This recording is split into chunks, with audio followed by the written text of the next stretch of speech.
D'un uniforme à l'autre. En 30 ans, Maurice Genevoix passe de celui du poilu au costume d'académicien. Cape, bicorne et épée à la ceinture avec laquelle on ne se bat que pour la défense de la langue française. Il entre quai Conti en 1946, à 56 ans. Vous savez que j'étais une espèce de cambrousard, je vivais tout à fait à l'écart de Paris et même des milieux littéraires. Mais j'avais quelques amis à l'académie qui avaient, on lit aussi à l'académie, alors fortuitement ils avaient lu certains de mes livres et ils trouvaient que, disons, pour parler pas académique, hein, non mais je faisais le poids si vous voulez. Chaque académicien à son élection se voit attribuer un mot sur lequel il doit disserter.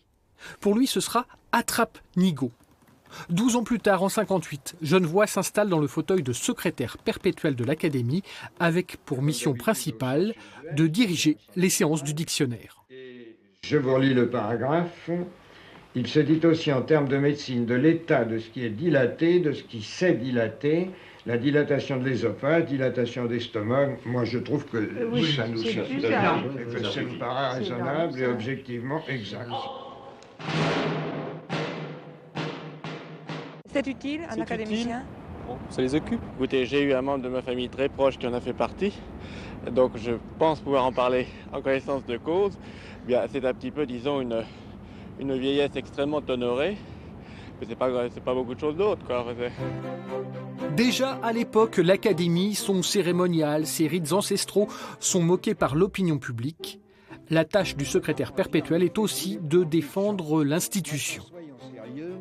Et en toute modestie, nous avons chacun le sentiment d'apporter pour notre propre ou petite part au besoin quelque chose de personnel, d'individuel, de vivant à l'Académie française, durable à l'heure éternelle, et surtout, nous avons le sentiment qui, mon Dieu, nous donne de nous une bonne conscience, de nous enrichir en rencontrant des hommes dont nous reconnaissons implicitement et pas du tout corporativement, ne me faites pas dire ce que je ne dis pas, mais la qualité de messieurs, la qualité de Français éminents.